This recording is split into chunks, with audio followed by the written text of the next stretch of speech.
Hey guys, അപ്പോൾ നമ്മൾ ഇന്ന് കൊണ്ടുള്ള മൂവി എന്ന് പറയുന്നത് 2009 പുറത്തിറങ്ങിയ ദ റോഡ് എന്ന് പറഞ്ഞിട്ടൊരു കിഡിലൻ മൂവിയാണ്. വളരെ ഡിഫറെൻ്റ് ഒരു മൂവിയാണ്. അപ്പോൾ ഇതിൻ്റെ ഒരു സ്റ്റോറി എന്ന് പറയുന്നത് ഫ്യൂച്ചറിൽ ഭൂമി മൊത്തമായിട്ട് നശിക്കുന്നു. അപ്പോൾ ഒരു അച്ഛൻ തൻ്റെ മകനെ രക്ഷിക്കാനായിട്ട് കുറേ കാര്യങ്ങൾ ചെയ്തു. അവരെങ്ങനെ ഇതിൽ സർവൈവ് ചെയ്തു, അതുപോലെ തന്നെ അവർ തരണം ചെയ്ത കുറേ കാര്യങ്ങൾ അതെല്ലാം കാണിച്ചുകൊണ്ട് ഒരു കിഡിലെന്ന് വെച്ചൊരു കിഡിലൻ മൂവിയാണ്. ഒരിക്കലും നിങ്ങൾക്ക് ബോറടിക്കത്തില്ല. വൃത്തായിട്ടുള്ളൊരു വാച്ചിങ് ആയിട്ടുള്ള മൂവിയാണ്. അപ്പോൾ നമ്മൾ അധികം പറഞ്ഞ സമയം കളയുന്നില്ല. അപ്പോൾ നമുക്ക് നേരെ മൂവിയിലോട്ട് പോകാം. അപ്പോൾ ഈ മൂവിയുടെ തുടക്കത്തിൽ തന്നെ ഒരു സന്തോഷമായ കുടുംബമാണ് കാണിക്കുന്നത്. അതിലിതാ ഇയാളെ കണ്ടോ, ഇതാണ് ഈ കഥയിലെ ഹീറോ എന്ന് പറയുന്നത്. സത്യം പറയാമല്ലോ, ഇവർക്ക് പ്രത്യേകിച്ച് ക്യാരക്ടേഴ്സിന് നെയിമോ കാര്യങ്ങളൊന്നുമില്ല ഈ മൂവിയിൽ. അപ്പോൾ തൽക്കാലം ഇപ്പോൾ ഇയാളെ നമുക്ക് പോൾ എന്ന് വിളിക്കാം. അപ്പോൾ പോളും തൻ്റെ ഭാര്യ വളരെ സന്തോഷത്തോടുകൂടിയാണ് താമസിച്ചുകൊണ്ടിരുന്നത്. പക്ഷേ കുറച്ച് മാസങ്ങൾക്ക് ശേഷം ഇന്ന് ആ സന്തോഷം ഇല്ലാണ്ടാകാൻ പോവാണ്. കാരണം എന്താണെന്ന് വെച്ചാൽ നമ്മുടെ പോള് പെട്ടെന്നൊരു ശബ്ദം കേട്ടിട്ട് അവൻ പുറത്തേക്ക് നോക്കുമ്പോഴത്തേക്കും ഒരു കാട്ടുതീ ഇങ്ങനെ വന്നുകൊണ്ടിരിക്കുകയാണ്. അതിൽ ഒരുപാട് പേര് മരിക്കുന്നുണ്ട്. അപ്പോൾ അവനിത് കാണുന്നതും ബാത്ത് ടബിലൊക്കെ വെള്ളം നിറച്ച് വയ്ക്കുകയാണ്. അഥവാ ഇങ്ങോട്ട് വന്നു കഴിഞ്ഞാൽ അതെടുത്ത് ഒഴിക്കാനായിട്ട്. അപ്പോൾ തൻ്റെ ഭാര്യ ചോദിക്കുന്നുണ്ട്, നീ എന്താ അവിടെ കുളിക്കാൻ പോകണോ ഈ നേരത്ത് എന്ന് ചോദിക്കുമ്പോൾ അവനൊന്നും മിണ്ടുന്നില്ല. കാരണം അവനിപ്പോൾ നമ്മുടെ പോളിൻ്റെ ഭാര്യ പ്രഗ്നൻ്റ് കൂടിയാണ്. അപ്പോൾ അവൻ ആ കുഞ്ഞിനെ കൂടി രക്ഷിക്കണം.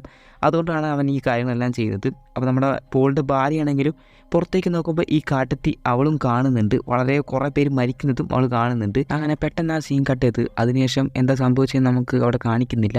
നമ്മുടെ പോള് പെട്ടെന്ന് കണ്ണ് മാറുമ്പോൾ അവൻ്റെ അടുത്തായിട്ട് ഒരു കുഞ്ഞ് എടുക്കുന്നുണ്ട്. അവന് നല്ല രീതിയിൽ പ്രായമൊക്കെ ആയിട്ടുണ്ട്, കുറേ വർഷങ്ങളായെന്ന് തോന്നുന്നു. അവൻ്റെ അടുത്ത് ഒരു ചെക്കൻ ഞാൻ കേൾക്കുന്നുണ്ട്. അത് മറ്റാരുമല്ല, ഇവരുടെ കുഞ്ഞാണ്. അതായത് അവൻ്റെ ഭാര്യ പ്രഗ്നൻ്റ് ആയിരുന്നല്ലോ. അപ്പോൾ അവൻ്റെ മോനാണ് അതെന്ന് പറയുന്നത്. അപ്പോൾ ഇവന് ഇതിൽ പ്രത്യേകിച്ച് നെയിമോ കാര്യങ്ങളൊന്നുമില്ല. അപ്പോൾ നമുക്ക് തൽക്കാലം ഇവനിപ്പോൾ മൈക്ക് എന്ന് വിളിക്കാം. അപ്പോൾ ഇവർ രണ്ടുപേരും കൂടിയിട്ട് ഇപ്പോൾ അതിലൂടെ ഞാൻ നടക്കുകയാണ്. ഇവരൊരു ട്രോളിയുണ്ട്, ഒരു ക്യാരി ബാഗ് സാധനം, അത് മുന്തിട്ട് വേണ്ടി നടക്കുകയാണ്. അങ്ങനെ കാണിക്കുമ്പോഴത്തേക്കാണ് അന്നത്തെ ആ അപകടത്തിന് ശേഷം എന്താ പറയുക, ഇവിടെ ഈ ഭൂമി മൊത്തം ആകെ ഓരോരോ അപകടങ്ങളായിട്ട് അവിടെ ആകെ നശിച്ചിരിക്കുന്നത്. അതായത് ഇപ്പോൾ കൃഷികളോ കാര്യങ്ങളോ ഒന്നുമില്ല. പകുതി മനുഷ്യന്മാർ മരിച്ചിട്ടുമുണ്ട്. ഈ മനുഷ്യന്മാരിൽ തന്നെ ഇപ്പോൾ ജീവിച്ചിരിക്കുന്നത് കുറച്ച് മനുഷ്യന്മാരുള്ളൂ. അപ്പോൾ ആ മനുഷ്യന്മാരിൽ തന്നെ രണ്ട് തരം ആൾക്കാരുണ്ട്. അതായത് ഒരാൾക്കാരെന്ന് പറയുന്നത് വിശപ്പ് സഹിക്കാൻ പറ്റാതെ മനുഷ്യന്മാരെ തന്നെ കൊന്നു നിന്നിട്ട് നടക്കുന്നു. ഇവർ വളരെ സ്ട്രോങ് ആണ്. അതുപോലെ തന്നെ ഇവരെ പേടിച്ചിട്ട് നടക്കുന്ന ബാക്കിയുള്ള മനുഷ്യന്മാരും അവർ ഭയങ്കര വീക്കുമാണ്. അങ്ങനെ ആ ഒരു കാറ്റഗറി പെട്ടതാണ് ഇവരെന്ന് പറയുന്നത്. അപ്പോൾ ഇവരെന്താ ചെയ്യുന്നത്, നാടോടികളുടെ പോലെ ഇങ്ങനെ നടന്നിട്ട് ഭക്ഷണം എന്തെങ്കിലും കിട്ടുന്നുണ്ടോ എന്നൊക്കെ നോക്കുക, രാത്രി തങ്ങുക, അതൊക്കെയാണ് ഇവരെ പരിപാടി എന്ന് പറയുന്നത്. അപ്പോൾ നമ്മുടെ പോളും അതുപോലെ തന്നെ മയക്കും കൂടിയിട്ട് ഇപ്പോൾ രാവിലെ ഒരു റെസ്റ്റോറൻറ്റിൽ അവിടെയൊക്കെ പോയിട്ട് എന്തെങ്കിലുമൊക്കെ ഫുഡ് ഉണ്ടോ എന്നൊക്കെ നോക്കിയിട്ട് കഴിച്ചിട്ട് രാത്രിയാകുമ്പോൾ ഒരു സേഫ് ആയിട്ടുള്ളൊരു സ്ഥലം നോക്കിയിട്ട് അവിടെ കിടക്കുകയാണ്. അപ്പോൾ അവരിങ്ങനെ ഉറങ്ങാൻ വേണ്ടിയിട്ട് കിടക്കുമ്പോഴത്തേക്കും ഇവർക്കിങ്ങനെ ഒരു ചൂട് അനുഭവപ്പെടുകയാണ്. നോക്കുമ്പോഴത്തേക്കും അന്നാൾ വന്ന പോലത്തെ ആ കാട്ടുതീണ്ടല്ലോ അത് വീണ്ടും വരികയാണ്. ഷെടാ, ഇതിപ്പോൾ ഒരു കിടക്കാൻ തുടങ്ങിയിട്ടുള്ളൂ, അപ്പോഴേക്ക് ഇത് അടുത്ത പ്രശ്നം. അപ്പോൾ അവിടെ നിന്നും അവർ ആ ട്രോളിയുമൊക്കെ ആയിട്ട് വേറൊരു സ്ഥലത്തോട്ട് നടക്കുകയാണ് അവർ. കാരണം അവിടെ നിന്നിട്ട് ഇനി കാര്യമില്ല. അപ്പോൾ അവർ നടക്കുമ്പോഴത്തേക്കും അവരൊരു വീട് കാണുന്നുണ്ട്. അപ്പോൾ ആ വീടിനുള്ളിൽ അവർക്ക് എന്തെങ്കിലും ഫുഡോ കാര്യങ്ങളുണ്ടോ നോക്കാൻ വേണ്ടിയിട്ട് അവർ രണ്ടുപേരും കൊണ്ടിട്ട് ഇപ്പോൾ ആ വീട്ടിൻ്റെ ഉള്ളിലോട്ട് പോവുകയാണ്. പക്ഷേ നോക്കുമ്പോൾ അതിനുള്ള ഒന്നുമില്ല. അപ്പോൾ നമ്മുടെ മൈക്കാണെങ്കിലോ അവിടെ എല്ലാം ഫുഡുണ്ടോ നോക്കാൻ വേണ്ടി അവൻ നടക്കുമ്പോഴത്തേക്കാണ് അവനൊരു കാര്യം കാണുന്നത്. ആ വീട്ടിൽ താമസിച്ചിരുന്നവർ അവിടെ തൂങ്ങിയിട്ട് മരിച്ചെടുക്കുന്നതിനെ നമുക്ക് കാണുകയാണ്. അപ്പോൾ അവനാണെങ്കിലും അവൻ്റെ അച്ഛനോട് ചോദിക്കുന്നുണ്ട്, അല്ല അച്ഛാ ഇവരെന്തെങ്കിലും തൂങ്ങിയെന്ന് ചോദിക്കുമ്പോൾ വേറെ ഒന്നുമല്ല, അവർക്കിനി ഭക്ഷണമൊന്നുമില്ലല്ലോ, അപ്പോൾ അവർക്കിനി ജീവിക്കാനുള്ള ഹോപ്പില്ല, അതുകൊണ്ടായിരിക്കും അവർ മരിച്ചതെന്ന് പറയുമ്പോൾ ഇവനാണെങ്കിലും അന്നച്ചനോട് പറയും, അന്നച്ചാ നമുക്കും കഴിക്കാൻ ഫുഡില്ലല്ലോ, അപ്പോൾ നമ്മുടെ അവസ്ഥ ഇതുപോലെ ആയിരിക്കുമെന്ന് പറയുമ്പോൾ ഇവനെന്ത് പറയണമെന്ന് അറിയത്തില്ല. എന്നാലും അവൻ പറയും, ഇല്ല മോനെ, നമ്മളൊരിക്കലും അങ്ങനെ അവസ്ഥയ്ക്ക് പോകത്തില്ല എന്ന് പറഞ്ഞിട്ട് അവൻ്റെ കയ്യിലൊരു ഗണ്ണുണ്ട്. ആ ഗണ്ണ് എടുത്തിട്ട് അതിൽ ആകെ രണ്ട് ബുള്ളറ്റുള്ളൂ. അതെടുത്ത് അവൻ്റെ കയ്യിൽ കൊടുത്തിട്ട് ഇതെങ്ങനെയാണ് ഉപയോഗിക്കേണ്ടത്, എങ്ങനെയാണ് വെടിവെക്കേണ്ടതെന്നൊക്കെ പറഞ്ഞു കൊടുക്കും. മറ്റൊന്നുമല്ല, എന്തെങ്കിലും ആവശ്യം വന്നു കഴിഞ്ഞാൽ സ്വയം മരിക്കാനാണ്. അതായത് ഇവർക്ക് ഇനി പ്രത്യേകിച്ച് വലിയ ഓപ്പമല്ല, ഈ മരിക്കുക എന്ന് പറയുന്നത്, സൂസൈഡ് എന്ന് പറയുന്നത് അവസാന ഓപ്ഷനാണ്. അപ്പോൾ അങ്ങനെ എന്തെങ്കിലും സാഹചര്യം വന്നാൽ അത് ചെയ്യാനാണ് അവനിത് പറഞ്ഞു കൊടുക്കുന്നത്. അങ്ങനെ അതെല്ലാം കഴിഞ്ഞ് ഇപ്പോൾ ഒരു പാസ്റ്റ് കാണിക്കാണ്. പാസ്റ്റിൽ നമ്മുടെ പോളും അവൻ്റെ വൈഫും കൂടിയിട്ട് ഇങ്ങനെ ആ വീട്ടിലിങ്ങനെ കുറച്ച് സന്തോഷത്തോടെ ഇരിക്കുകയാണ്. പുറത്ത് പ്രശ്നങ്ങളെല്ലാം നടക്കുന്നുണ്ട്. അതിലാണെങ്കിൽ അത്ര ഫുഡോ കാര്യങ്ങളൊന്നുമില്ല. ഉള്ള ഫുഡൊക്കെ വെച്ചിട്ട് അവരിപ്പോൾ ഇങ്ങനെയൊക്കെ ജീവിച്ചിങ്ങനെ പോവുകയാണ്. അവൻ ആ ഒരു ഇങ്ങനെ ഫുഡെല്ലാം കഴിച്ചുകൊണ്ടിരിക്കുമ്പോൾ നമ്മുടെ പോളിൻ്റെ വൈഫിന് പെട്ടെന്ന് വയറിങ്ങനെ വേദനിക്കും. അവൾ വയറ് വേദനിച്ചിട്ട് അവൾക്ക് എന്ത് ചെയ്യണമെന്ന് അറിയത്തില്ല. അവൾക്ക് തീരെ ഇഷ്ടമല്ല. തരം മക്കളെ മോനെ ഈ ഭൂമിയിലോട്ട് ഇറക്കാൻ വേണ്ടിയിട്ട് തീരെ ഇഷ്ടമില്ല. കാരണം ഇപ്പോൾ ഭൂമി ഇപ്പോൾ ഇങ്ങനത്തെ ഒരു അവസ്ഥയിലാണല്ലോ. അപ്പോൾ ഈ ഒരു അവസ്ഥയിൽ അവൾക്ക് അവളുടെ കുഞ്ഞിനെ പ്രസവിപ്പിക്കാൻ തീരെ താല്പര്യമില്ല. എന്നാലും നമ്മുടെ പോളിൻ്റെ നിർബന്ധപ്രകാരം തന്നെ എന്താ പറയുക, ആ വീട്ടിൽ വെച്ചിട്ട് തന്നെ നമ്മുടെ പോള് അവളെ പ്രസവം എടുക്കുകയാണ്. ആ പ്രസവിച്ച കുട്ടിയാണ് ഇപ്പോഴുള്ള മൈക്ക് എന്ന് പറയുന്നത്. അങ്ങനെ അത് കഴിഞ്ഞപ്പോൾ പ്രസൻറ്റ് കാണിക്കുകയാണ്. പ്രസൻറ്റിൽ നമ്മുടെ മൈക്കും അതുപോലെ തന്നെ പോളും കൂടിയിട്ട് ഒരു കാറിനുള്ളിൽ ഇങ്ങനെ ഇരിക്കുകയാണ്. അപ്പോൾ ആ കാറിനുള്ളിൽ ഇങ്ങനകത്ത് ഇരിക്കുമ്പോഴത്തേക്കും ഒരു ട്രക്കിൻ്റെ ശബ്ദം കേൾക്കുകയാണ്. നോക്കുമ്പോഴത്തേക്കും ട്രക്കിൽ കുറേ ആൾക്കാർ കുറേ ഗണ്ണും വടിവാളും ഇതൊക്കെ ഇട്ട് ഇങ്ങനെ വരുന്നുണ്ട്. ഇവരാണ് നമ്മൾ നേരത്തെ പറഞ്ഞ ആൾക്കാരുണ്ടല്ലോ, മനുഷ്യന്മാരെ തന്നെ കൊന്നുന്ന ടീംസ്, അവരാണത്. അപ്പോൾ നമ്മൾ ഇവരെന്താ ചെയ്യുന്നത് വെച്ച് കഴിഞ്ഞാൽ ഇവർ എവിടെ പോയിട്ട് ഒരു കാട്ടിൽ പോയിട്ട് ഒളിച്ചിരിക്കുമ്പോൾ തന്നെ ഈ വന്ന ആൾക്കാർ അവിടെ എല്ലാം ഇവരൊക്കെ ആരെങ്കിലും ഉണ്ടോ എന്നൊക്കെ തിരഞ്ഞു നോക്കിയിട്ട് അതിൽ ആരും കാണുന്നില്ല. ഒരുത്തൻ മൂത്രം വയ്ക്കാൻ വേണ്ടിയിട്ട് ഇവരെടുത്തോട്ട് ഇങ്ങനെ വരികയാണ്. അവൻ്റെ കയ്യിൽ ഗണ്ണോ ആരെങ്കിലോ ഒന്നുമില്ല. അവൻ വരുന്നതാണെങ്കിലോ ഇവരിയ്ക്കുന്ന സ്ഥലത്ത് കിട്ടും. അവനാണെങ്കിൽ ഇവരെ കാണുകയും ചെയ്യുന്നുണ്ട്. അപ്പോൾ നമ്മുടെ പോൾ എന്താ ചെയ്യുക വെച്ചാൽ അവൻ്റെ കയ്യിലുള്ള ഗണ്ണ് എടുത്തിട്ട് മിണ്ടാണ്ടിരുന്നോ, നീ എന്താ ചെയ്യുന്നത് എനിക്കറിയത്തില്ല, ഞാൻ എന്തായാലും വീട്ടിൽ വെച്ച് കൊല്ലുന്നെല്ലാം പറയും. എന്നിട്ട് ചോദിക്കുന്നുണ്ട് നീ എന്ത് ഭക്ഷണം കഴിക്കുകയും ചോദിക്കുമ്പോൾ ഇവൻ പറയും ഒന്നുമില്ല, ഞാൻ മനുഷ്യന്മാരല്ല തിന്നുന്നത്, ഞങ്ങൾ സാധാ ഭക്ഷണം തന്നെയാണ് കഴിക്കുന്നത്, അതുകൊണ്ട് മര്യാദയ്ക്ക് ഞങ്ങളൊപ്പം നിങ്ങൾ വന്നു, അപ്പം നിങ്ങൾക്ക് നല്ല പോലെ ജീവിക്കാം എന്നെല്ലാം പറയുന്നുണ്ട്. അതിനുശേഷം അയാൾ എന്താ ചെയ്യുന്നതെന്ന് വെച്ച് കഴിഞ്ഞാൽ നമ്മുടെ മൈക്കിനെ പിടിച്ചിട്ട് അവൻ്റെ കയ്യിലൊരു കത്തിയുണ്ട്. ആ കത്തി എടുത്തിട്ട് മൈക്കിൻ്റെ വയലോട്ട് വെച്ചിട്ട് അവനെ ഭീഷണിപ്പെടുത്താണ്, മര്യാദയ്ക്ക് ഈ ഗണ്ണ് താഴെ ഇട്ടോ അങ്ങനെ ഞാൻ കൊല്ലുമെന്ന് പറയുമ്പോൾ നമ്മുടെ ഇവനാണെങ്കിലും ഹീറോയ്ക്കാണെങ്കിലും വേറെ വഴിയില്ലാതെ അവൻ ആ ഗണ്ണ് എടുത്തിട്ട് അയാളെ വെടി വെച്ചിട്ടാണ്. അപ്പോൾ ഈ ശബ്ദം കിട്ടുകയാണെങ്കിലോ മറ്റുള്ളവർ ഈ ഭാഗത്തേക്ക് ഓടി വരും ചെയ്യുന്നുണ്ട്. അപ്പോൾ ഇത് കാണുന്നത് നമ്മുടെ ഹീറോ മൈക്കിനെയും പൊക്കി എടുത്തിട്ട് അവിടുന്ന് ഓടിപ്പോയിട്ട് അവനെ കുറച്ച് വെള്ളക്കുള്ള സ്ഥലമുണ്ട്, അവിടേക്ക് പോയിരുന്നിട്ട് നമ്മുടെ മൈക്കിൻ്റെ മുഖത്ത് ആ ബ്ലഡെല്ലാം ആയിരുന്നല്ലോ, അപ്പോൾ അതെല്ലാം തുടച്ച് കളഞ്ഞിട്ട് അവൻ പറയുകയാണ്, എനിക്കറിയാം അച്ഛൻ ചെയ്തത് തെറ്റാന്നുള്ളത്, നിനക്ക് എന്തെങ്കിലും പറ്റിക്കഴിഞ്ഞാൽ എനിക്ക് വെറുതെ ഇരിക്കാൻ പറ്റത്തില്ല, ഞാൻ എല്ലാവരെയും കൊല്ലും, അപ്പോൾ ഇങ്ങനെയൊക്കെ ചെയ്തത് അതൊരു തെറ്റല്ല എന്നുള്ള കാരണമായിട്ട് അവനെ മനസ്സിലാക്കുകയാണ്. അത് കഴിഞ്ഞിട്ട് നമുക്കൊരു പാസ്റ്റാണ് കാണിച്ചു തരുന്നത്. ആ പാസ്റ്റിൽ എന്താണ് സംഭവം എന്ന് വെച്ച് കഴിഞ്ഞാൽ നമ്മുടെ മൈക്ക് കുറച്ച് കൂടി വളർന്നിട്ടുണ്ട്, ചെറിയ കുട്ടിയിൽ നിന്ന് കുറച്ചും കൂടി വളർന്നിട്ടുള്ള സംഭവമാണ്. ഇവർ ഫുഡെല്ലാം കഴിഞ്ഞുകൊണ്ടിരിക്കുകയാണ്. അപ്പോൾ അവൻ്റെ ഭാര്യ പറയാണ്, നമുക്കിനി ഇവിടെ ഒരു ഹോപ്പില്ല, എല്ലാവരും മരിച്ചുകൊണ്ടിരിക്കുകയാണ്, നമുക്കും മരിക്കാമെന്ന് പറയാണ്.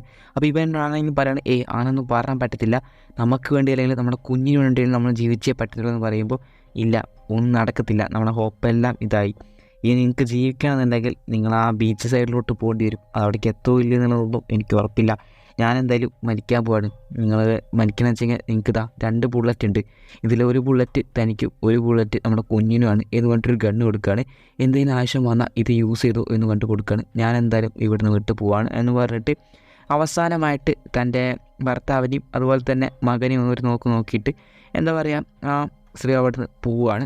അങ്ങനെ പോയിട്ട് ഇവർക്ക് ഇനി ഇവിടെ ഇരിക്കാൻ പറ്റത്തില്ലല്ലോ, ഇവിടും പോയല്ലോ, ഭാര്യയും പോയി. അപ്പോൾ അങ്ങനെയാണ് സത്യം പറഞ്ഞാൽ നമ്മുടെ ഹീറോ ഇവനുമായിട്ട് ഒരു നാടോടിയെ പോലെ തെണ്ടാൻ ഇറങ്ങുന്നത്. അപ്പോൾ ഇതാണ് സത്യം പറഞ്ഞാൽ അന്ന് അവിടെ സംഭവിച്ചത്. അത് കഴിഞ്ഞ് ഇപ്പോൾ പ്രസൻറ്റിൽ കാണിക്കുകയാണ്. പ്രസൻറ്റിൽ നമ്മുടെ ഹീറോ എന്തപ്പോൾ ചെയ്യുന്നതെന്ന് വെച്ച് കഴിഞ്ഞാൽ ഒരു രാത്രി സമയത്ത് അവർക്ക് കുടിക്കാൻ വെള്ളമില്ല, അപ്പോൾ കുറച്ച് ചളിവെള്ളമൊക്കെ ഇങ്ങനെ ചൂടാക്കിയിട്ട് അത് പഞ്ഞിയും കല്ലും ഇതൊക്കെ വെച്ചിട്ടൊരു സംഭവത്തിലിട്ട് അതിങ്ങനെ ഫിൽറ്റർ ചെയ്തിട്ട് ഇങ്ങനെ ശുദ്ധജലമാക്കാൻ നോക്കുകയാണ്. നമ്മൾ പണ്ട് സ്കൂളിലെല്ലാം പഠിച്ചൊരു സംഭവമല്ലേ, അത് തന്നെ. അങ്ങനെ അതെല്ലാം നോക്കുന്നുണ്ട്. അത് കഴിഞ്ഞിട്ട് അവർ അവിടെ എല്ലാം ഇങ്ങനെ അന്വേഷിച്ച് നടക്കുകയാണ്. അങ്ങനെ അന്വേഷിച്ച് നടക്കുമ്പോഴത്തേക്കും ഇവർക്കൊരു ക്യാൻ കിട്ടും. ആ ക്യാൻ കിട്ടുമ്പോഴത്തേക്കും ഇവർക്ക് നല്ല രീതിയിൽ സന്തോഷമാകും, കാരണം കുറേ ഇതിന് ശേഷമാണ് അവർക്കൊരു ക്യാൻ കിട്ടുന്നത്. അപ്പോൾ എന്താ ചെയ്യുന്നത് വെച്ചാൽ അത് പൊട്ടിച്ചിട്ട് ഹീറോ പകുതി കുടിച്ചിട്ട് പകുതി നമ്മുടെ മൈക്കിനും കൊടുക്കും. അങ്ങനെ അതെല്ലാം കണ്ടിട്ട് അവർ പോവാണ്. സത്യം പറയാലോ, ഇതൊക്കെ കാണുമ്പോൾ നമ്മളെ ഫ്യൂച്ചറിൽ ഇങ്ങനെയൊക്കെ സംഭവിച്ച് നമ്മൾ എന്ത് ചെയ്യുമെന്ന് നമ്മൾ ആലോചിച്ച് പോകും. അങ്ങനെ ഇവരിപ്പോൾ നടന്നത് ഇപ്പോൾ ഒരു പാലത്തിൽ കൂടി നടന്നു വന്നു. അപ്പോൾ അവരുടെ ഒരു വണ്ടി കാണും. അപ്പോൾ ആ വണ്ടി ഇരുന്ന് തങ്ങാനിച്ചിട്ട് അവരവിടെ കിടന്നിട്ട് ഉറങ്ങുകയാണ്. അങ്ങനെ അത് കഴിഞ്ഞ് കുറച്ച് സമയങ്ങൾ കഴിഞ്ഞിട്ട് നമ്മുടെ ഈ മൈക്ക് ഉറങ്ങിയെടുക്കുന്ന സമയത്ത് നമ്മുടെ ഹീറോ വണ്ടിയുടെ ബാക്കിലോട്ട് വന്നിട്ട് അവൻ്റെ വൈഫിൻ്റെ ഫോട്ടോ ഇങ്ങനെ നോക്കുകയാണ്. അവന് മനസ്സിലായി എന്തായാലും അവൻ്റെ വൈഫ് മരിച്ചിട്ടുണ്ടാവും എന്നുള്ള കാര്യം. അപ്പോൾ അവൻ്റെ വൈഫ് കൊടുത്ത റിങ്ങും അവിടെ വെച്ചിട്ട് ഇവർ വീണ്ടും നാട് കണ്ടാൻ വേണ്ടിയിട്ട് ഇറങ്ങുകയാണ്. അങ്ങനെ അവർ കുറച്ച് തെണ്ടിയിട്ട് പോകുമ്പോഴത്തേക്കും അവരൊരു വീട് കാണാണ്. അപ്പോൾ ആ വീട്ടിൽ എന്തെങ്കിലും ഫുഡോ കാര്യങ്ങളൊക്കെ ഉണ്ടാവും എന്നുള്ളൊരു തോന്നലുണ്ട്. അതിന് മുന്നേ അത് കയറിനാട്ടി മുന്നേ തന്നെ അവർ ഫുൾ ചെക്ക് ചെയ്യുന്നുണ്ട്, അവിടെ ആരെങ്കിലൊക്കെ ഉണ്ടോ എന്നുള്ള കാര്യങ്ങളൊക്കെ ചെക്ക് ചെയ്തിട്ടാണ് അതിൻ്റെ ഉള്ളിൽ കയറുന്നത്. അപ്പോൾ ആരുമില്ല എന്ന് കാണുന്നതും അവൻ അതിൻ്റെ ഉള്ളിലോട്ട് കയറുകയാണ്. കയറിയിട്ട് അവിടെയൊക്കെ ഫുഡ് ഐറ്റംസ് എന്തെങ്കിലും ഉണ്ടോ എന്നൊക്കെ ചെക്ക് ചെയ്യുമ്പോഴത്തേക്കും അവർക്ക് ഫുഡ് ഐറ്റംസോ കാര്യങ്ങളൊന്നും കിട്ടുന്നില്ല. പക്ഷേ അവരൊരു ബേസ്മെൻറ്റ് കണ്ടെത്തുന്നുണ്ട്. ആ ബേസ്മെൻറ്റിലാണെങ്കിലോ അതിനെ പുറത്തുനിന്ന് പൂട്ടിട്ടിരിക്കുകയാണ്. അപ്പോൾ അതെല്ലാം തുറന്നിട്ട് അവരതിൻ്റെ ഉള്ളിലോട്ട് കയറാൻ വേണ്ടി നോക്കുകയാണ്. അതിനുള്ളിൽ എന്താ സംഭവം നോക്കാൻ വേണ്ടിയിട്ട് അത് തുറക്കാൻ വേണ്ടി നോക്കുമ്പോഴാണ് അതിനുള്ളിൽ നമുക്ക് കാണാൻ പറ്റാത്തൊരു സംഭവമാണ്. അതെന്താണെന്ന് വെച്ച് കഴിഞ്ഞാൽ അതിനുള്ളിൽ മൊത്തം ഈ തുണിയൊന്നും ഇടാണ്ട് കുറേ ആൾക്കാർ ഇങ്ങനെ കിടക്കുന്നുണ്ട്. കുറേ ആൾക്കാർ മരിച്ചിരിക്കുന്നത്. അതിൽ 1-2 ആൾക്കാർക്ക് മാത്രം ജീവനുണ്ട്. അപ്പോൾ അവരിങ്ങനെ ഇവരുടെ പേരെല്ലാം അങ്ങനെ വിളിക്കുമ്പോഴത്തേക്കും ഇവരെന്താ പറയുക വെച്ച് കഴിഞ്ഞാൽ മൈക്കിനെയും കൊണ്ടിട്ട് നമ്മുടെ ഹീറോ ഓടിപ്പോവാണ്.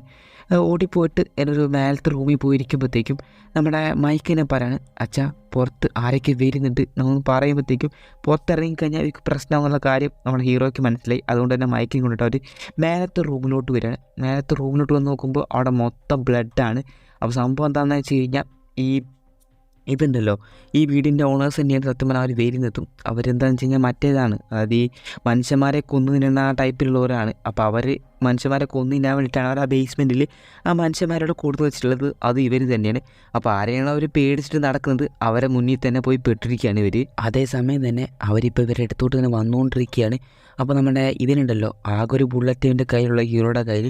അപ്പോൾ ഹീറോയ്ക്കാണെങ്കിലോ എന്ത് ചെയ്യണമെന്ന് അറിയത്തില്ല. അപ്പോൾ അവൻ എന്താ ചെയ്യുന്നത് വെച്ച് കഴിഞ്ഞാൽ, അവൻ എത്ര കഷ്ടപ്പെട്ടാലും അവൻ്റെ മകൻ ഇനി കഷ്ടപ്പെടരുത് എന്ന് വിചാരിച്ചിട്ട് അവൻ്റെ മകനെ ഇങ്ങനെ കൊല്ലാൻ വേണ്ടിയിട്ട് ഇങ്ങനെ നിൽക്കുകയാണ്, ഗണ്ണിങ്ങനെ പോയിന്റിൽ വെച്ചിട്ട്.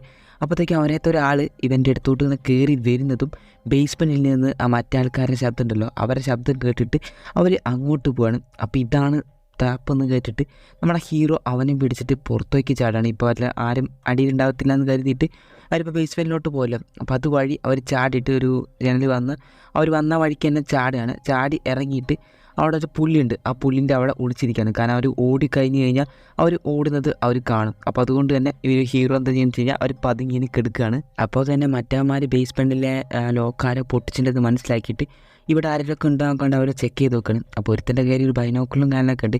അപ്പോൾ ഇവരിപ്പോൾ പതുങ്ങിയിരുന്നുകൊണ്ട് തന്നെ ഇവർ രക്ഷപ്പെട്ടു. ഇവരിപ്പോൾ ഓടുകയാണെങ്കിൽ എന്തായാലും പിടിച്ചു തന്നെ. അങ്ങനെ ഇവരാണെങ്കിലും അവിടെ എല്ലാം നോക്കിയിട്ട് അവിടെ ആരും ഇല്ലയെന്ന് കാണുന്നതിന് ശേഷം അവരവിടെ നിന്ന് പോവുകയാണ്.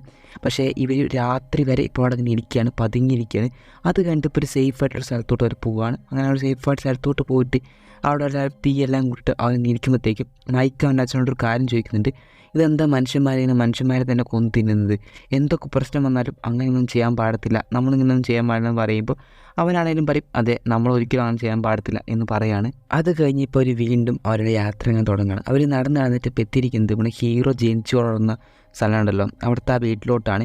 അപ്പോൾ ഈ അവിടെ എല്ലാം നോക്കിയിട്ട് അവൻ എത്രത്തോളം ആ വീടെല്ലാം മാറിയിട്ടുണ്ട് എന്നുള്ള കാര്യങ്ങൾ നോക്കുകയാണ്. അപ്പോൾ നമ്മുടെ മൈക്കാണെങ്കിൽ പുറത്തിറങ്ങിയിട്ടാണ് അവിടെ എല്ലാം നോക്കുമ്പോഴത്തേക്കും അടുത്തുള്ളൊരു വീട്ടിൽ നിന്നാണ് ജനലിൽ കൂടെ ഒരു പയ്യനെ അങ്ങനെ കാണുന്നത്. അപ്പോൾ അവനാണെങ്കിൽ അതിൻ്റെ പിന്നാലെ ഓടുന്നുണ്ട്. അവൻ ഓടുമ്പോഴത്തേക്കും ഹീറോ പെട്ടെന്ന് അവനെ പിടിച്ചിട്ട്, മൈക്ക് എന്നോട് ഞാൻ പറഞ്ഞില്ല അവിടെ നിൽക്കാൻ, നീ എങ്ങോട്ടായി ഓടിപ്പോകുന്നതെന്ന് പറയുമ്പോൾ അങ്ങനെ അല്ല വെച്ചാൽ ഞാനൊരു ചെക്കനോടെ കണ്ടിരുന്നു, അവനെ കണ്ടിരുന്നു എന്നൊക്കെ പറയുമ്പോൾ നമ്മുടെ ഹീറോ പറയും, അതിനൊന്നും ഒരു വഴിയില്ല, ഒറ്റയ്ക്കൊരിക്കലും ആ ചെക്കനവിടെ കാണാൻ വഴിയില്ല എന്നെല്ലാം പറഞ്ഞിട്ട് ഇവർ വീണ്ടും ഇവരുടെ യാത്ര തുടങ്ങുകയാണ്. അങ്ങനെ അവരിപ്പോൾ എത്തിപ്പെടുന്നത് ഒരു വീട്ടിലോട്ടാണ്, ഒരു പഴയ വീട്ടിലോട്ടാണ് എത്തുന്നത്. നോക്കുമ്പോഴത്തേക്കും ആ വീടിന് വലിയ കുഴപ്പമൊന്നുമില്ല. അപ്പോൾ അവരതിൻ്റെ ഉള്ളിലൊക്കെ കയറി നോക്കുമ്പോൾ ആ റൂമിൽ ഒരു ശവക്കുടിയിൽ മാത്രമേ കാണുന്നുള്ളൂ. അങ്ങനെ അത് കഴിഞ്ഞിട്ട് ഇപ്പോൾ ഹീറോ അവിടെയുള്ളൊരു കണ്ണാടിയിൽ അവൻ്റെ മുഖം ഇങ്ങനെ നോക്കുന്നുണ്ട്. അവൻ്റെ മുഖം കണ്ടിട്ട് അവൻ തന്നെ ഞെട്ടാണ്. കാരണം കുറേ കാലമായിട്ട് അവൻ കണ്ടിട്ടില്ല അവൻ്റെ മുഖം എന്നുള്ളത്. അപ്പോൾ അവൻ എത്രത്തോളം മാറി എന്നുള്ള കാര്യം അവൻ മനസ്സിലാക്കുകയാണ്. അതിനുശേഷം അവരിപ്പോൾ പുറത്തെല്ലാം അന്വേഷിച്ച് നോക്കുമ്പോൾ ഒരടിയിലൊരു ബങ്കർ കണ്ടുപിടിക്കുകയാണ്. അപ്പോൾ ആ ബങ്കറിൻ്റെ അടിയിലോട്ട് ഹീറോ പോയി നോക്കുമ്പോഴത്തേക്കും അതിനുള്ളിൽ ആകെ ഫുഡ് ഇരിക്കുന്നു. അതിൽ കുറേ ആൾക്കാർ കഴിക്കാനുള്ള ഫുഡ് ഇരിക്കുന്നു. അപ്പോൾ ഇത് കാണുന്നതും നമ്മുടെ മൈക്കിനെ വിളിച്ചിട്ട് അവർ ആ ബങ്കറിൻ്റെ അടുത്തോട്ട് വരികയാണ്. അപ്പോൾ നമ്മളിപ്പോൾ കുറേ നടന്നല്ലേ, അപ്പോൾ ഇതാണ് നമ്മുടെ സേഫസ്റ്റ് പ്ലേസ്, അപ്പോൾ നമുക്ക് കുറച്ചുകൂടെ ഇവിടെ തങ്ങാമെന്ന് പറഞ്ഞിട്ട് കുറച്ച് ദിവസം അവരവിടെ തങ്ങാണ്.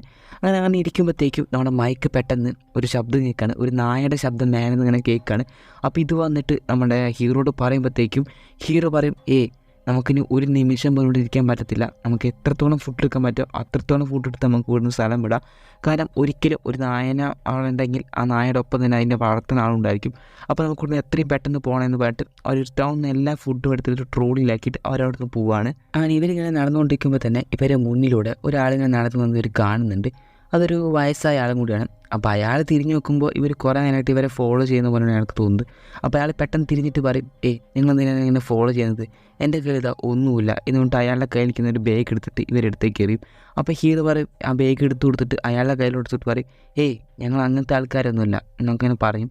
എന്നിട്ട് അവരിങ്ങനെ സംസാരിച്ചുകൊണ്ടിരിക്കുമ്പോൾ തന്നെ നമ്മുടെ മൈക്ക് ഉണ്ടല്ലോ, മൈക്കിന് അയാളോട് എന്തോ ഒരു ഇത് തോന്നിയിട്ട് മൈക്ക് പറയും, അയാളൊരു പ്രായമായ ആളല്ലേ, അയാൾക്ക് വിശക്കുന്നുണ്ടായിരിക്കും, ഇതുകൊണ്ട് ഇവരെ കയ്യിലുള്ള ഒരു ഫുഡ് എടുത്തിട്ട് അയാൾക്ക് ഇങ്ങനെ കൊടുക്കുകയാണ്. പിന്നെ ഇതൊരു പ്രായമായ ആളുകൊണ്ട് തന്നെ ഇവർക്ക് വലിയ ബുദ്ധിമുട്ടോ കാര്യങ്ങളൊന്നും ഉണ്ടായിരിക്കത്തില്ല, അയാൾ ആക്രമിക്കുന്നില്ല എന്നുള്ള ഉറപ്പിൽ തന്നെ ഞങ്ങളോടൊപ്പം വരുന്നു എന്ന് കൂടിയിട്ട് അയാളെയും കൂടിയിട്ട് ഇവർ പോവുകയാണ്. അങ്ങനെ അത് കഴിഞ്ഞ് ഇവരിപ്പോൾ തീയെല്ലാം കൂട്ടി ഇങ്ങനെ വർത്താനം പറഞ്ഞുകൊണ്ടിരിക്കുമ്പോൾ മൈക്ക് ആപ്പൂപ്പനോട് ചോദിക്കും, അല്ല മുത്തശ്ശ നിങ്ങൾക്ക് എത്ര വയസ്സായി ചോദിക്കുമ്പോൾ 90 വയസ്സായി എന്ന് പറയും. അപ്പോൾ ഹീറോ പറയും ഭാഗ്യത്തിനാണ് നിങ്ങൾ ഞങ്ങളുടെ കണ്ണിൽ പെട്ടത്, ആ മറ്റേ മനുഷ്യന്മാരെ കൊന്ന് ഇന്ന ആൾക്കാരായാലും പെട്ട ഞങ്ങൾ തീർന്ന് എന്നെല്ലാം പറയും. അപ്പോൾ ഈ മുത്തശ്ശൻ പറയും അല്ല മോനെ നീ എങ്ങോട്ടോ ഈ കൊച്ചു മോനിട്ട് പോകുന്നതെന്ന് പറയുമ്പോൾ ഞങ്ങളിതുപോലെ ഒരു കടൽ തീരത്തോട്ട് പോകണം, അവിടെ ചെന്ന് എന്തെങ്കിലും ഹെൽപ്പ് കിട്ടുന്ന എൻ്റെ ഭാര്യ പറഞ്ഞു അതുകൊണ്ടാണ് വരുന്നത്, വേണമെന്നുണ്ടെങ്കിൽ നിങ്ങൾക്ക് ഞങ്ങളൊപ്പം പോരാമെന്ന് പറയുമ്പോൾ അത് പറ്റത്തില്ല, എനിക്ക് വയസ്സായി, പിന്നെ ഞാൻ ഭയങ്കര സ്ലോ ആയിട്ട് നടക്കുന്നത്, അത് നിങ്ങളെ യാത്രയെ ബാധിക്കും, നിങ്ങൾ എന്തായാലും സേഫായിട്ട് അങ്ങോട്ട് പോയിട്ട് വായോ, ഞാൻ എന്തായാലും നാളെ രാവിലെ ആകുമ്പോൾ തന്നെ ഞാൻ എൻ്റെ വഴിക്ക് വേറെ വഴിക്ക് പൊക്കോളാം എന്ന് പറഞ്ഞിട്ട് നാളെ രാവിലെ പിറ്റേ ദിവസം ആകുമ്പോഴത്തേക്കും അപ്പൂപ്പൻ വേറെ വഴിക്ക് പോവുകയാണ്. ഇവരാണെങ്കിലോ ഇവരുടെ യാത്ര തുടർന്നിട്ട് കടൽ ഭാഗത്തേക്ക് അവരും പോവുകയാണ്. അങ്ങനെ അത് കഴിഞ്ഞ് ഇവർ കുറേ ദൂരം നടന്നിട്ട് ഇവരിപ്പോൾ ഒരു മഞ്ഞെല്ലാം വീഴുന്ന സ്ഥലത്തോട്ട് ഇങ്ങനെ എത്തുകയാണ്. അപ്പോൾ ഇവർ ഈ മഞ്ഞിൻ്റെ ഇടയിൽ കൂടെ ഈ ട്രോൾ ഇന്ത്യയിൽ കൊണ്ടുപോകാൻ അത്ര എളുപ്പമല്ല. അപ്പോൾ ഇവരെന്താ ചെയ്യുന്നത് വെച്ച് കഴിഞ്ഞാൽ അവർ ആ ട്രോളി അവിടെ വെച്ചിട്ട് അവിടെ ഇങ്ങനെ ഒളിപ്പിച്ച് വയ്ക്കുകയാണ്, മരങ്ങളെല്ലാം വെച്ചിട്ട്. അങ്ങനെ അത് ഒളിപ്പിച്ച് വെച്ചിട്ട് നടക്കുമ്പോഴത്തേക്കാണ് അവിടെ മൊത്തം അവർ ബ്ലഡ് ഇങ്ങനെ കാണുന്നത്. അപ്പോൾ ഇവിടെ ആ മനുഷ്യന്മാരെ കൊന്നതിന് ആൾക്കാരുണ്ടെന്ന് അവർക്ക് മനസ്സിലാക്കിക്കൊണ്ടിരിക്കുമ്പോൾ തന്നെ എന്താ പറയുക ദൂരത്തിൽ നിന്ന് അവർ കാര്യം കാണുകയാണ്. അതായത് 2 കൊച്ചു കുട്ടികളെ ഈ പുറത്തു നിന്ന ആൾക്കാരുണ്ടല്ലോ ഇവരിങ്ങനെ ഓടിത്തുന്നത് കാണുന്നത്. അപ്പോൾ ഇവരിത് കാണുന്നതും അവരവിടുന്ന് ഓടിപ്പോകാൻ നിൽക്കണം. അപ്പോൾ ഒരു പ്രശ്നം അവിടെ നടക്കുമ്പോൾ തന്നെ അത് അടുത്ത പ്രശ്നം വീണ്ടും ഭൂമി കുലുക്കും പോലത്തെ ഒരു ഭൂമി കുലുക്കം ഉണ്ടാവുകയാണ്. അങ്ങനെ അവിടെ എല്ലാം ഇളകിയിട്ട് ഒരു മരം ഇവരുടെ നേർക്ക് വീഴുകയാണ്. ഇവർക്ക് നേർക്ക് വീഴുന്നതും ഭാഗ്യത്തിന് ആ മരം ഇങ്ങനെ ഒരു വി ഷേപ്പ് ആയതുകൊണ്ട് തന്നെ അവർ അതിൻ്റെ ഇടയിൽ പെട്ടിട്ട് ഇവർക്ക് ഭാഗ്യത്തിന് ഒന്നും പറ്റുന്നില്ല. അതെല്ലാം അങ്ങനെ ഇപ്പോൾ സേഫായിട്ട് ഇരിക്കുമ്പോഴത്തേക്കും നമ്മുടെ ഹീറോ ഉണ്ടല്ലോ, ഹീറോ ഇപ്പോൾ ചുമയ്ക്കുമ്പോൾ ബ്ലഡെല്ലാം വരുന്നുണ്ട്, അവൻ്റെ ഹെൽത്ത് ഇപ്പോൾ വളരെ മോശമായിട്ട് വരികയാണ്. എന്നിരുന്നാലും അവൻ എങ്ങനെയും മയക്കിനെ രക്ഷിച്ചേ പറ്റത്തുള്ളൂ. അതുകൊണ്ട് അവർ വീണ്ടും പിറ്റേ ദിവസം അവർ യാത്ര തുടങ്ങാൻ. അങ്ങനെ അവർ നടന്നിട്ട് ഇപ്പോൾ ആ കടൽക്കര എത്തിയിട്ടുണ്ട്. അങ്ങനെ അവർ ആ കടൽ കാണുമ്പോഴത്തേക്കും ഇവർക്ക് നല്ല രീതിയിൽ സന്തോഷമാവുന്നുണ്ട്. അങ്ങനെ അവർ ദൂരെയായിട്ട് ഒരു കപ്പലും കാണുന്നുണ്ട്. അപ്പോൾ ആ കപ്പൽ ഇവർക്ക് എന്തെങ്കിലും സഹായിക്കാനുള്ള എന്തെങ്കിലും ഐറ്റംസ് ഉണ്ടോ നോക്കാൻ വേണ്ടി അവർ പോകാൻ നിൽക്കുകയാണ്. അങ്ങനെ അവിടേക്ക് പോകുന്നതായിട്ട് മുന്നേ തന്നെ എന്താ പറയുക ഹീറോ ഇവനും കൂടിയിട്ട് ഒരു ടെൻ്റെല്ലാം അടിച്ചിട്ട് നമ്മുടെ മൈക്കിനെ അവിടെ എടുത്തിട്ട് ഹീറോ എന്താ ചെയ്യുന്നതെന്ന് വെച്ച് കഴിഞ്ഞാൽ അവൻ്റെ ഡ്രസ്സെല്ലാം ഊരിയിട്ട് ആ കപ്പലിൻ്റെ അടുത്തേക്ക് അവൻ ഓടുകയാണ്. അങ്ങനെ ഹീറോ ആ പോകുന്ന താപ്പിൽ തന്നെ നമ്മളെ മൈക്കിൻ്റെ അടുത്തോട്ട് ഒരാളിങ്ങനെ നടന്നു വരുന്നുണ്ട്. അയാൾ കയ്യിൽ ഒരു കത്തിയെല്ലാം ഉണ്ട്. ആ കത്തിയെല്ലാമായിട്ട് വന്നിട്ട് എന്താ ചെയ്യുന്നത് വെച്ച് കഴിഞ്ഞാൽ അവൻ്റെ ആ ടെൻറ്റ് ആ ഫുഡ് അതെല്ലാം എടുത്തിട്ട് അയാൾ അവിടെ നിന്ന് പോവുകയാണ്. അങ്ങനെ നമ്മുടെ ഹീറോ ആണെങ്കിൽ ആ ഷിപ്പിൻ്റെ ഉള്ളിൽ പോയിട്ട് അവൻ ആവശ്യമുള്ള സാധനങ്ങളെല്ലാം എടുത്തിട്ട് നമ്മുടെ മൈക്കിൻ്റെ അടുത്തോട്ട് വരുമ്പോൾ അവിടെ മൈക്ക് മാത്രമേ ഉള്ളൂ, ആ ടെൻറ്റോ കാര്യങ്ങളോ ഒന്നും കാണുന്നില്ല. അപ്പോൾ വന്നിട്ട് എന്ത് സംഭവം ചോദിക്കുമ്പോൾ അറിയത്തില്ല അച്ഛാ, ഞാനിങ്ങനെ ഉറങ്ങിക്കിടക്കുമ്പോൾ ആരെ വന്നിട്ട് ഇതെല്ലാം കൊണ്ടുപോയി. ഓക്കെ നീ പേടിക്കണ്ട, നീ വിഷമിക്കണ്ട, എന്തായാലും അയാൾ അധികം ദൂരം പോയിട്ടുണ്ടാവില്ല, നമുക്ക് അന്വേഷിക്കാമെന്ന് പറഞ്ഞിട്ട് ബൈക്കിനെ തൂക്കി എടുത്തിട്ട് അവൻ നടക്കുകയാണ്. നമ്മുടെ ഹീറോയുടെ കണ്ടീഷൻ അപ്പോൾ വളരെ മോശമായി കൊണ്ടിരിക്കുകയാണ് അവൻ്റെ ഹെൽത്ത്. എന്നാലും അവൻ നടന്നുകൊണ്ടിരിക്കുമ്പോൾ തന്നെ ദൂരെ ഒരാൾ അവരുടെ ട്രോളിയുമായിട്ട് പോകുന്നത് അവരിങ്ങനെ കാണാണ്. അപ്പോൾ നമ്മുടെ ഹീറോ ആണെങ്കിലും അവരുടെ അടുത്തോട്ട് ചെന്നിട്ട് നിങ്ങൾ എങ്ങോട്ടേക്ക് പോകുന്നത്, നിങ്ങൾ കൊണ്ടുവന്ന സാധനമല്ല ഞങ്ങളുടെയാണെന്ന് പറയുമ്പോൾ എന്ത് നിങ്ങളുടെ സാധനമോ, ഇതിൽ നിങ്ങളുടെ പേര് എഴുതി വെച്ചിട്ടുണ്ടോ, ഇതാ എൻ്റെ കയ്യിൽ കത്തിയിട്ട് അടുത്തോട്ട് നിങ്ങൾ കുത്തിക്കോയെന്ന് പറയുമ്പോൾ ഇതാ എൻ്റെ കയ്യിൽ ഗണ്ണുണ്ടെന്ന് പറഞ്ഞിട്ട് ഹീറോ ഗണ്ണ് കാണിക്കുകയാണ്. അപ്പോൾ ഇയാൾക്കാണെങ്കിലോ വേറെ വഴിയില്ലാതെ കാണിച്ചിട്ട് എന്നൊന്നും ചെയ്യരുത്, ഞാനൊന്നും ചെയ്യത്തില്ല, ഞാൻ എന്തായാലും ഞങ്ങളെ മകനൊന്നും കൊന്നിട്ടൊന്നുമില്ലല്ലോ, എനിക്ക് വേണമെങ്കിൽ കൊല്ലായിരുന്നു, പക്ഷെ ഒന്നും ചെയ്തില്ല, എനിക്ക് വേണ്ടതാ ഈ ഫുഡും ഇതൊക്കെയാണ് എന്ന് പറയുമ്പോൾ അതൊന്നും പറഞ്ഞാൽ പറ്റത്തില്ല എന്ന് പറഞ്ഞിട്ട് തിരിച്ച് താഴെ എന്ന് പറഞ്ഞിട്ട് ആ സാധനങ്ങൾ തിരിച്ചു വാങ്ങിച്ച് എന്തിന് അവൻ്റെ ഉടുതുണി പോലും അവർ തുടിച്ചു വാങ്ങാണ്. എന്നിട്ട് അവനെ ഒരു തുണ്ട് പോലും ഡ്രസ്സില്ലാണ്ട് അവിടെ നിർത്തുകയാണ്. കാരണം അത്രത്തോളം അവന് ദേഷ്യമുണ്ട്. അപ്പോൾ ഇതൊക്കെ കാണുന്ന മൈക്കിന് തീരെ ഇഷ്ടപ്പെടുന്നില്ല. അല്ല അച്ഛനെന്ത് ഇങ്ങനെയൊക്കെ ചെയ്യുന്നതെന്ന് പറയുമ്പോൾ നീ ഒന്നും പറയണ്ട എന്നിട്ട് അവർ നടക്കുകയാണ്. അങ്ങനെ അവർ തിരിച്ച് നടക്കുമ്പോഴത്തേക്കും നമ്മുടെ മൈക്ക് ചോദിക്കുന്നുണ്ട്, അല്ല അച്ഛനെന്ത് ഇങ്ങനെയൊക്കെ പെരുമാറുന്നത്, ഇത് വെച്ച് നോക്കുമ്പോൾ നമ്മളും ആ നരമോചികളായ മനുഷ്യന്മാരെ നമ്മൾ ഒരു വ്യത്യാസമില്ലല്ലോ എന്ന് പറയുമ്പോൾ അങ്ങനെയല്ല മൈക്ക്, ഞാൻ നീ അധികം കാലം ഉണ്ടായിരിക്കത്തില്ല, അപ്പോൾ ഞാൻ പോയി കഴിഞ്ഞാൽ നീ ആയിരിക്കും ഒറ്റയ്ക്കായിരിക്കും നീ താമസിക്കുന്നത്, അപ്പോൾ നീ ഇതുപോലെ ആൾക്കാരെയൊക്കെ സഹായിക്കാനൊക്കെ നിന്ന് കഴിഞ്ഞാൽ നിങ്ങൾക്ക് ഒരിക്കലും ഈ ലോകത്ത് ജീവിക്കാൻ പറ്റത്തില്ല. അപ്പോൾ നീ അതുമാത്രമല്ല അയാൾ ചെയ്ത് കണ്ടില്ലേ, നമ്മുടെ ഫുഡ് മോഷ്ടിച്ചുകൊണ്ടേ, അതുമാത്രമല്ല നമ്മളെ കത്തി വെച്ചിട്ട് ഭീഷണിപ്പെടുത്താൻ നോക്കി, അപ്പോൾ ഇങ്ങനെയുള്ള ആൾക്കാരെയൊക്കെ ഇങ്ങനെ ചെയ്യുന്നതായിരിക്കും നല്ലത് എന്നെല്ലാം പറഞ്ഞിട്ട് അവനോട് ഇങ്ങനെ ഉപദേശിക്കുമ്പോൾ അവനിതൊന്നും മനസ്സിലാക്കുന്നില്ല. അവൻ പറഞ്ഞതെന്ന് വെച്ചാൽ അതൊന്നും പറഞ്ഞാൽ പറ്റത്തില്ല, അയാൾക്ക് ഫുഡ് കൊടുത്തേ പറ്റത്തുള്ളൂ എന്ന് പറഞ്ഞിട്ട് എന്താ പറയുക ഇവനാണെങ്കിലും അപ്പത്തെ ദേഷ്യത്തിൽ പറഞ്ഞതാണ്. അതുകൊണ്ട് തന്നെ അവനാണെങ്കിലും അവൻ്റെ ആ ഡ്രസ്സും ഇതെല്ലാം അവന് തിരിച്ചു കൊടുക്കാൻ വേണ്ടിയിട്ട് അങ്ങോട്ട് പോകുമ്പോഴത്തേക്കും അയാൾ അവിടെ കാണുന്നില്ല. അപ്പോൾ അവരെന്താ ചെയ്യുന്നത് വെച്ച് കഴിഞ്ഞാൽ ആ ഫുഡും അതുപോലെ തന്നെ അയാളുടെ ഡ്രസ്സും അവിടെ വെച്ചിട്ട് അവർ തിരിച്ച് വീണ്ടും നടക്കുകയാണ്. അപ്പോൾ ഇവരാണെങ്കിലും ആ കടൽ ഭാഗത്ത് നിന്ന് ആരെയും സഹായത്തിനൊന്നും കാണാത്തതുകൊണ്ട് തന്നെ അവർ അതിൻ്റെ അടുത്തുള്ള ഒരു ടൗൺ ഉണ്ട്, ആ ടൗണിലോട്ട് അവരിങ്ങനെ നടക്കുകയാണ്. അപ്പോൾ അവരവരുടെ ട്രോളിയായിട്ട് ഇങ്ങനെ നടക്കുമ്പോൾ തന്നെ ഇവരെന്നെ ആരോ അറ്റാക്ക് ചെയ്യാണ്. നമ്മുടെ ഹീറോയുടെ കാലിക്ക് ആരോ അമ്പ് ചെയ്യാണ്. അപ്പോൾ ഇവരാണെങ്കിലും ഇങ്ങനെ ഒളിച്ചിരുന്നിട്ട് ഹീറോ പതിയെ ആരാണ് അറ്റാക്ക് ചെയ്തതെന്ന് നോക്കുകയാണ്. നോക്കുമ്പോഴത്തേക്കും അത് ആ ഓപ്പോസിറ്റുള്ള ആ വീടിൻ്റെ ജനലിൽ നിന്നാണ് വന്നത്. അപ്പോൾ ഹീറോ എന്താ ചെയ്യുന്നത് വെച്ചാൽ അവൻ ആ ഷിപ്പിൽ നിന്ന് അവനൊരു ഫ്ലെയർ ഗണ്ണ് കിട്ടിയിരുന്നു. ആ ഫ്ലെയർ ഗണ്ണ് എടുത്തിട്ട് അവൻ ആ ജനലിൻ്റെ ഉള്ളിലേക്ക് വെടി വയ്ക്കുകയാണ്.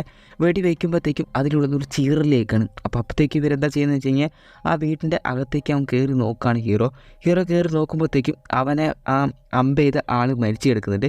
എടുത്തന്നെ അയാളുടെ വൈഫ് കിടന്ന് കരയുന്നുണ്ട്. അപ്പോൾ അയാൾ പറയുന്നുണ്ട്, എന്നെ അറ്റാക്ക് ചെയ്തിട്ടില്ലേ, എനിക്ക് ഇതന്നെ വേണമെന്ന് പറഞ്ഞിട്ട് അവനവിടെ നിന്ന് പോവുകയാണ്. അവൻ അത് കഴിഞ്ഞപ്പോൾ നോക്കുമ്പോഴത്തേക്കും ആ ഹീറോയുടെ കാലിൽ ആ അമ്പ് കൊണ്ടുകൊണ്ട് തന്നെ കുറേ ചോരെല്ലാം പോയിട്ട് ഇപ്പോൾ ഇൻഫെക്ഷനൊക്കെ വന്നിട്ട് അവനിപ്പോൾ മരിക്കുന്ന ഒരു അവസ്ഥയിലായിട്ടുണ്ട്. അങ്ങനെ പോകുമ്പോഴത്തേക്കും അവൻ പെട്ടെന്ന് ഇങ്ങനെ വീഴുമ്പോഴത്തേക്കും അവൻ തീരെ നടക്കാൻ പോലും പറ്റുന്നില്ല. അപ്പോൾ നമ്മുടെ മൈക്ക് കൊണ്ട് ചോദിക്കുന്നത്, അച്ഛാ എന്ത് പറ്റിയെന്ന് ചോദിക്കുമ്പോൾ, അല്ല മോനെ, എനിക്ക് നടക്കാൻ പറ്റും തോന്നുന്നില്ല, ഞാൻ മരിച്ചുകൊണ്ടിരിക്കുകയാണ്. അപ്പോൾ ഞാൻ ഇനി മരിച്ചു കഴിഞ്ഞാൽ നിന്നെ രക്ഷിക്കാം, നീ മാത്രമേ ഉണ്ടാകത്തുള്ളൂ എന്ന് പറയുമ്പോൾ ഇവനാണെങ്കിൽ പറയുമ്പോൾ, അച്ഛാ അങ്ങനെയൊന്നും പറയത്തില്ലേ, അച്ഛൻ പോയി കഴിഞ്ഞാൽ ഞാൻ എങ്ങനെ ജീവിക്കുക എന്ന് പറയുമ്പോൾ, അല്ല മോനെ, നീ ഇനി അങ്ങനെയാണ് ജീവിക്കേണ്ടത് എന്ന് പറയും. എന്നിട്ട് പറയും, നീ ആരെയും വിശ്വസിക്കരുത്, നീ അങ്ങനെ എല്ലാവരും സഹായിക്കാനൊന്നും പോകരുത്, നീ എന്തായാലും സ്ട്രോങ് ആയിട്ടിരിക്കും എന്നെല്ലാം പറയുമ്പോൾ, അങ്ങനെയൊന്നും പറയില്ല അച്ഛാ, നമുക്ക് നാളെയും മുറിവെല്ലാമായിട്ട് നമുക്ക് നമ്മുടെ യാത്ര തുടങ്ങാം എന്ന് പറഞ്ഞിട്ട് അവൻ അച്ഛനെ പുതപ്പെല്ലാം ഇട്ട് കൊടുത്തിട്ട് അവർ അവിടെ വെച്ചിട്ട് ഇന്ന് ഉറങ്ങുകയാണ്. അങ്ങനെ ഇവർ പുതപ്പെട്ട് രാത്രി അവിടെ കിടന്ന് ഉറങ്ങിയിട്ട് പിറ്റേ ദിവസം എണീച്ചിട്ട് നമ്മുടെ മൈക്ക് അവൻ്റെ അച്ഛനെ എണീപ്പിച്ച് നോക്കുമ്പോൾ നമ്മുടെ ഹീറോ നീക്കുന്നില്ല. നോക്കുമ്പോഴത്തേക്കും അവൻ്റെ അച്ഛൻ അവിടെ വെച്ച് മരിച്ചിരിക്കുന്നു. അപ്പോൾ ഇവനെ എന്ത് ചെയ്യണമെന്ന് അറിയത്തില്ല. ഇവനാണെങ്കിലോ അവിടെ തന്നെ ഇരിക്കുകയാണ്, എങ്ങോട്ടും പോകാതെ അവിടെ തന്നെ ഇരിക്കുകയാണ്. അവർ കൊടുന്ന ആ ഫുഡുണ്ടല്ലോ, അത് ഇങ്ങനെ കഴിയുന്നവരെ അതും കഴിച്ചിട്ട് അവൻ അവിടെ തന്നെ ഇരിക്കുകയാണ്. അങ്ങനെ ദിവസങ്ങളോളം അങ്ങനെ കടന്നു പോകുമ്പോൾ തന്നെ മൈക്കൊരു കാര്യം മനസ്സിലാക്കുകയാണ്, അവൻ അവിടെ ഇങ്ങനെ ഇരുന്ന് കഴിഞ്ഞാൽ അവന് സർവൈവ് ചെയ്യാൻ പറ്റത്തില്ല എന്ന കാര്യം. അപ്പോൾ മൈക്ക് എന്തായാലും അവന് ആവശ്യമുള്ള സാധനങ്ങളെല്ലാം എടുത്തിട്ട് ഇനി അവൻ ഒറ്റയ്ക്ക് ഈ ലോകത്ത് ജീവിക്കാൻ വേണ്ടി പോവാണ്. അങ്ങനെ അവൻ ഈ ബീച്ചിൻ്റെ സൈഡിലൂടെ ആ ഗണ്ണും എടുത്തിട്ട് ഇങ്ങനെ നടന്നുകൊണ്ടിരിക്കുമ്പോൾ ദൂരത്തുനിന്ന് വേറൊരാൾ ഒരു ഗണ്ണും മേടിച്ച് വരുന്നത് ഇങ്ങനെ കാണുകയാണ്. അപ്പോൾ ഇവനാണെങ്കിലും അയാളങ്ങനെ ഗണ്ണ് പോയിന്റിൽ ഇങ്ങനെ നിർത്തിയിട്ട് എൻ്റെ അടുത്തോട്ട് വന്നാൽ ഞാൻ എന്തായാലും ഷൂട്ട് ചെയ്യും എന്നെല്ലാം പറയണം. അപ്പോൾ അയാളാണെങ്കിലും എന്നെ ഷൂട്ട് ചെയ്യണ്ട, ഞാനൊന്നും ചെയ്യത്തില്ല എന്ന് പറയുമ്പോൾ ഇവനാണെങ്കിലും ചോദിക്കും, അല്ല നിങ്ങൾ എന്ത് ഫുഡ് അയക്കുകയും ചോദിക്കുമ്പോൾ ഇയാൾ പറയും, നീ എന്ത് ഫുഡാണ് അയക്കുന്നത് അത് തന്നെയാണ് ഞങ്ങളും കഴിക്കുന്നത്. അപ്പോൾ നിൻ്റെ അച്ഛനെ എവിടെയാണ് ചോദിക്കുമ്പോൾ, നിൻ്റെ അച്ഛനെ നിങ്ങൾക്കറിയോ? നിങ്ങളെ രണ്ടുപേരും ഞാൻ കണ്ടിരുന്നു, നീ എപ്പോൾ നിൻ്റെ അച്ഛൻ്റെ ഒപ്പം നടക്കുന്നത് ഞങ്ങൾ കണ്ടിരുന്നു, നിനക്ക് വിശ്വാസം ഉണ്ടെങ്കിൽ ഞങ്ങളുടെ ഫാമിലിയിൽ നിനക്കൊന്ന് ചേരാം എന്ന് പറയുമ്പോൾ ഇവനാണെങ്കിലും ഓക്കെ എന്ന് പറയുകയാണ്. അപ്പോൾ ഇവൻ ചെന്ന് നോക്കുമ്പോഴത്തേക്കും ആ ഗണ്ണ് പിടിച്ച് കിടന്ന ആളുണ്ടല്ലോ, അയാൾക്കൊരു ഫാമിലി ഉണ്ട്, അതായത് ഒരു ഭാര്യയും 2 കുട്ടികളൊക്കെ ഉണ്ട്, പിന്നെ ഒരു നായയുണ്ട്. അപ്പോഴാണ് നമുക്കൊരു കാര്യം മനസ്സിലാവുന്നത്, അന്ന് നമ്മുടെ ഹീറോയുടെ വീടിൻ്റെ അടുത്തോട്ട് വന്നപ്പോൾ ഇവനൊരു ചെക്കനാണ്ടില്ലേ, ആ ചെക്കൻ ശരിക്കും ഈ ചെക്കനായിരുന്നു, ഈ ഫാമിലിയുള്ള ചെക്കനായിരുന്നു. അതുപോലെ തന്നെ ഇവർ ബങ്കറിൽ നിൽക്കുമ്പോൾ നമ്മുടെ മൈക്ക് ഒരു നായയുടെ ഒച്ച കിട്ടുമെന്ന് പറഞ്ഞില്ലേ, ആ നായ ശരിക്കും ഈ ഫാമിലിയുടെ നായയായിരുന്നു. അങ്ങനെ അതിട്ടൊരു സ്ത്രീ വന്നിട്ട്, നീ ഓക്കെ ആയല്ലോ, ഞാൻ അന്നേ നിന്നെ കണ്ടപ്പോൾ വിചാരിച്ചിരുന്നു നീ ഓക്കെ ആകുമ്പോൾ എനിക്കൊരു പേടിയുണ്ടായിരുന്നു, ഇപ്പോൾ നീ എൻ്റെ കയ്യിൽ വന്ന് തന്നെ പെട്ടു, നമുക്കിനി ഈ ഫാമിലി ജീവിക്കാം എന്ന് പറഞ്ഞിട്ട് തന്നെ പോവാണ്. അങ്ങനെ നമ്മുടെ മൈക്കിന് ഇപ്പോൾ ഒരു പുതിയ ഫാമിലി കിട്ടിയിരിക്കുകയാണ്. അവൻ എന്തായാലും ഇനി ഈ പുതിയ ഫാമിലിയോടൊപ്പമായിരിക്കും സർവൈവ് ചെയ്യാൻ പോകുന്നത് കാണിച്ചുകൊണ്ട് ഈ മൂവിയുടെ തീരുകയാണ്. അങ്ങനെ കിട്ടില്ല മൂവിയിലെ. അതുമാത്രമല്ല, എന്നെ പേടിപ്പെടുത്തുന്നൊരു സംഭവം എന്ന് വെച്ച് കഴിഞ്ഞാൽ, നിങ്ങളെപ്പോഴും ചിന്തിച്ചിട്ടുണ്ടോ നമ്മുടെ ഭാവിയിൽ ഇതുപോലൊരു സംഭവിച്ചാലോ, നമുക്ക് ഇതുപോലെ ഭൂമിക്ക് എന്തെങ്കിലും ഒരു വന്നിട്ട് ഇതുപോലെ ആയിക്കഴിഞ്ഞാൽ നമ്മളെങ്ങനെ സർവൈവ് ചെയ്യും? നിങ്ങൾ എപ്പോഴും ആലോചിച്ചിട്ടുണ്ടോ? ഇങ്ങനെ എന്തെങ്കിലും ആലോചിച്ചിട്ടുണ്ടെങ്കിൽ നിങ്ങൾ ജസ്റ്റ് കമൻറ്റ് ചെയ്യും. അപ്പോൾ നമുക്ക് അടുത്ത അടിപൊളി മൂവിയായിട്ട് ഇനിയും കാണാം. അതുവരേക്കും ഓക്കെ, ബൈ ബൈ ഗായ്സ്.